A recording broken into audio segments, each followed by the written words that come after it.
అయిన తర్వాత అవి రూల్ బేస్డ్ ట్రేడ్ వచ్చిన తర్వాత అమెరికాకు చాలా పరిశ్రమల్లో ప్రతికూల పరిస్థితి ఏర్పడ్డది. తర్వాత అన్నిటికన్నా ఒకటి ఏంటంటే 72-73 తర్వాత అమెరికా రష్యా వ్యతిరేక పాలసీలో చైనాను బాగా దగ్గర తీసుకొని చైనాకు అన్ని విధాలుగా సాయం చేయడం జరిగింది. అంటే దానికి పెట్టుబడులు పెట్టింది, టెక్నాలజీ వచ్చింది, వాళ్ళు తయారు చేసిన వస్తువులకు మార్కెట్ అంటే అమెరికాలో అమ్ముకోమని కూడా చెప్పింది. అయితే అది ఒక 20 ఏళ్లలో ఇప్పుడు ఏమైందంటే వాళ్ళు ఆ చైనాను తక్కువ అంచనా వేసారు. చైనా మేము చెప్తుంటది మా లెక్క మాకే ఉంటుంది అనుకున్నారు. కానీ చైనా అభివృద్ధి అయిన తర్వాత చైనా తన సొంత విధానాలు, సొంత పద్ధతులు మొదలుపెట్టింది. కాబట్టి మొదలుపెట్టి ఒక స్టేజ్కి వచ్చేవరకు ఏంటంటే అమెరికా అనేది ఛాలెంజ్ చేసే పరిస్థితికి వచ్చింది.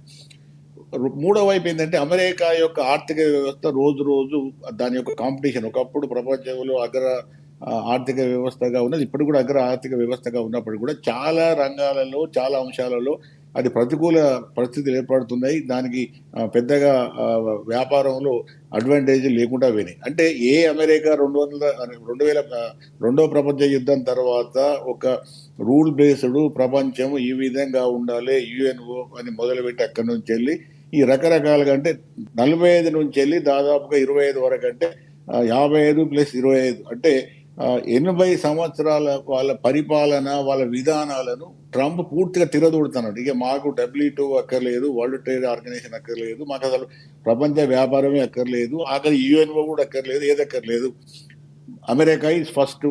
ఇది అమెరికా ఫస్ట్ అంటే ఎవరికంటే అందరికి కాదు. అమెరికా ఫస్ట్ అంటే అక్కడ రెడ్ నెక్స్, అంటే అక్కడ ఉన్న స్థానిక తెల్లవాళ్ళ ఓటు బేస్. ట్రంప్ దంతా కూడా మొన్న గెలిచిందంతా కూడా ఆయన చాలా రాష్ట్రాలలో కూడా ఆయన గెలిచినంత కూడా తెల్లవాళ్ళు ఎక్కువగా ఉండి అంటే వైట్ ఓటర్ బేస్ ఎక్కువ ఉన్న రాష్ట్రాల్లో గెలిచింది కాబట్టి ట్రంప్ గెలవగలిగింది. అయితే ఇప్పుడు వాళ్ళకి అక్కడ ఏం సమస్య అంటే ఈ వైట్స్కి ఏమవుతుందంటే గత ఒక 30 సంవత్సరాల నుంచి వెళ్ళి ప్రపంచ ఆర్థిక వ్యవస్థ అనేకమైన మార్పులు రావడం జరిగింది.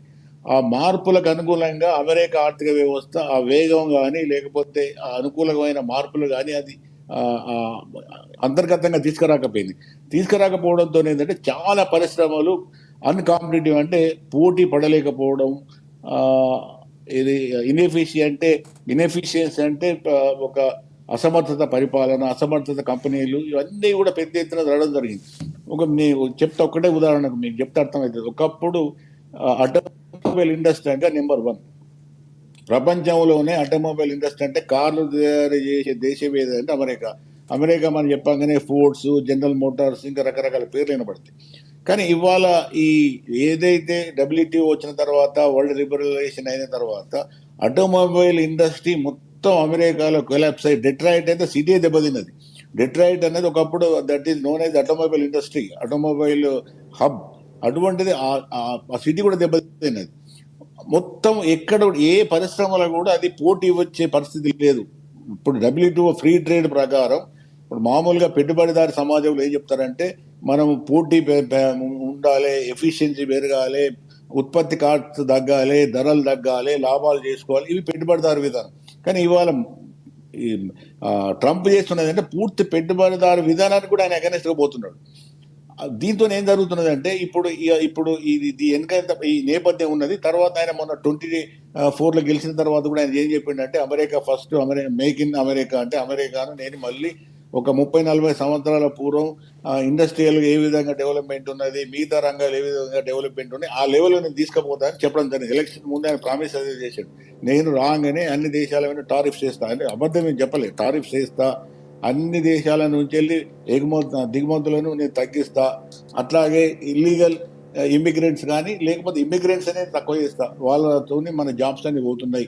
ఇవన్నీ కూడా ఏంటంటే అక్కడ కూడా ఇప్పుడు మనకు కూడా ఎట్లుంటుందంటే ఒక్కొక్కసారి అన్ఎంప్లాయ్మెంట్ పెరిగినప్పుడు ఏమైందంటే ఎక్కువగా ఆ లోకల్ స్థానిక ప్రజలు దేని మీద చూస్తారంటే వచ్చిన వలస ప్రజలు వినబడుతున్నాయి. వలస ప్రజలతోనే ఉద్యోగాలు పోయినాయి, వలస ప్రజలతోనే మనకు అన్ని నష్టాలు జరిగినాయి, వలస వాళ్ళు రాకపోతే అంత బ్రహ్మాండంగా ఉంటుంది. అది కేవలం అది రాజకీయాల కోసం లేకపోతే నినాదాల కోసం పనికొచ్చేది, కానీ వాస్తవాలు ఉండవు. అయితే ఇప్పుడు ఈ ట్రంప్ ఇవన్నీ చేసిన తర్వాత ఎంత వచ్చిందంటే ఇప్పుడు మళ్ళీ ఏదో విధంగా అమెరికా ఎకానమీని నేను మళ్ళీ చాలా ముందుకు తీసుకుపోతాను. ఇప్పుడు అమెరికన్ ఎకానమీలో మనం రామ్మోహన్ గారు మీరు కూడా చూడండి, ఏ రంగంలో కూడా అది పోటీ పడే పరిస్థితి లేదు. ఎందుకంటే లేబర్ కాస్ట్ ఎక్కువ ఉన్నది, తర్వాత ఇన్ఎఫిషియన్సీ ఎక్కువ ఉన్నది, ప్రొడక్టివిటీ తక్కువ ఉన్నది. వాళ్ళకు ఉండే 3-4 అంశాలు ఒక అనుకూలంగా ఉన్నాయి. ఏంటంటే టెక్నాలజీ ఒకటి వాళ్ళ చేతులు ఉన్నది. ఇప్పటికి కూడా టెక్నాలజీ క్రియేషన్ అమెరికా. తర్వాత హార్డ్వేర్ ఇండస్ట్రీలో ఆర్మ్స్ ఇండస్ట్రీ ఉంటుంది, సాఫ్ట్వేర్, ఇంకా అంటే software power, not software IT industry. ఈ కొన్ని అనుకూలమైన అంశాలు తప్ప మిగతా చాలా అంశాలలో అమెరికా ఇప్పుడు ప్రతికూల పరిస్థితులు ఏర్పడుతున్నాయి. ఆ, మామూలుగా ఇదే విధమైన ట్రేడ్, ఇదే విధమైన వ్యాపారము, డబ్ల్యూటీఓ రూల్స్ రెగ్యులేషన్స్ ఉంటే అమెరికా పరిశ్రమలు ఏవి కూడా ప్రపంచ పరిశ్రమలతో పోటీ పడలేవు, ప్రపంచంలో పోటీ పడలేవు. ఇప్పుడు ఏమైతున్నదంటే ఫస్ట్ టైం అంటే ప్రపంచంలో అంటే అంటే పాపిరెడ్డి గారు, రెండో అంటే మీరు చెప్తున్న దాని ప్రకారం ట్రంప్ తీసుకున్నటువంటి తీరు, లేకపోతే ఆయన ఏదైతే ఒక స్ట్రాటజీతో వెళ్తున్నారో, గత వైభవాన్ని తీసుకురావాలి అమెరికాకి అన్నటువంటి స్వయం ప్రతిపత్తిగా ఉండాలో, లేకపోతే అమెరికా పూర్వ వైభవం రావాలన్నటువంటి తీసుకున్న నిర్ణయాలు ఒక రకంగా ఇబ్బందిగా ఉంటున్నాయి. అంటే సరైనవే అంటారా? అంటే అమెరికాకు ఉన్నటువంటి ప్రస్తుత పరిస్థితులు ఆ నిర్ణయం రాజశేఖర్ గారు ఒక 2 నిమిషాలు నేను నేపథ్యం చెప్పిన తర్వాత అక్కడికి వస్తాను. Yes, yes. ఎందుకు అంటే ఆ నేపథ్యం అర్థమైతే తప్ప మనకి ఇదంతా అర్థం కాదు, ఎందుకు Yes, ఇది yes. జరుగుతున్నది, ఏం జరుగుతున్నది. కంటిన్యూ చేయండి. అయితే ఇదంతా జరుగుతున్న ఈ క్రమంలోనే ఆర్థిక వ్యవస్థ మొట్టమొదటిసారిగా అంటే వైట్ ఇంతవరకు అంటే మరి ఇది పారిశ్రామిక విప్లవం 18వ శతాబ్దం 19వ శతాబ్దం నుంచి వచ్చిన తర్వాత ఒక 30-40 ఏళ్ళ కింది వరకు కూడా పరిశ్రమల అభివృద్ధి, టెక్నాలజీ, ఇండస్ట్రియల్ ప్రొడక్ట్స్ అన్నీ కూడా తెల్లవాళ్ళ చేతిలో, అమెరికా కానీ, యూరోప్ కానీ, ఆస్ట్రేలియా, కెనడా ఇవన్నీ వీళ్ళ చేతిలో ఉండే. మిగతా జాతులు కానీ మిగతా దేశాలకు పెద్దగా లేకుండే. కానీ ఎప్పుడైతే 1980 తర్వాత లిబరలైజేషన్, కొంత గ్లోబలైజేషన్, తర్వాత డబ్ల్యూటీఓ వచ్చిన తర్వాత టెక్నాలజీ ట్రాన్స్ఫర్స్ కావడం, ఇన్వెస్ట్మెంట్స్ ట్రాన్స్ఫర్స్ కావడం, ఇవన్నిటితో ఏమైందంటే ఆసియా దేశాలు బాగా బలపడ్డాయి. ముఖ్యంగా చైనా, సౌత్ కొరియా, అంతకుముందే జపాన్ డెవలప్ అయి ఉన్నది. రెండో ప్రపంచ యుద్ధాలు దెబ్బతిన్నా కూడా మళ్ళీ తొందరగా పైకి వచ్చింది. తర్వాత హాంకాంగ్ హాంకాంగ్ ఇప్పుడు మళ్ళీ చైనాకు పోయింది. తైవాను, సింగపూర్ ఇవన్నీ కూడా ఏమైందంటే కొంత ఇండియా, తర్వాత లేట్గా వియత్నాం, ఇవన్నీ ఏమైనాయంటే ఇండస్ట్రియల్ బేస్ పెద్ద ఎత్తున ఈ దేశాలకు రావడం జరిగింది. ఇది అన్నిటికన్నా ఒక అమెరికా కాదు, యూరోపియన్ దేశాలు కూడా మింగుడు పడతలేదు. ఎందుకంటే ఇంతవరకు కూడా ఇండస్ట్రియల్ టెక్నాలజీ, ఇండస్ట్రియల్ ప్రోడక్ట్స్ అన్నీ కూడా యూరోపా లేకపోతే అమెరికా అంటే వైట్ రేస్ అంటే తెల్ల వాళ్ళ చేతుల్లోనే ఉండే. కానీ ఈ 80 నుంచి అంటే దాదాపు ఒక 45 సంవత్సరాల నుంచి వెళ్ళి ఈ మొత్తం స్వరూపం మారిపోయి ఇప్పుడు ఇండస్ట్రియల్ బేస్ అంతా కూడా నౌ షిఫ్టింగ్ టువర్డ్స్ ఆసియా అంటే చైనా ఇస్ నెంబర్ 1.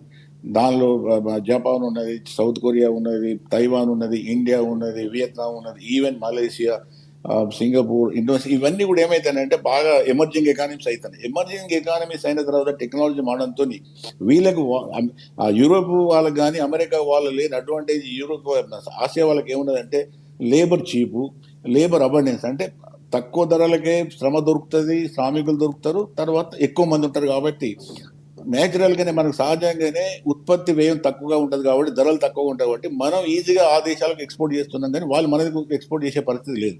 అది అసలు సమస్య ఏంటంటే అక్కడ ఉన్నది.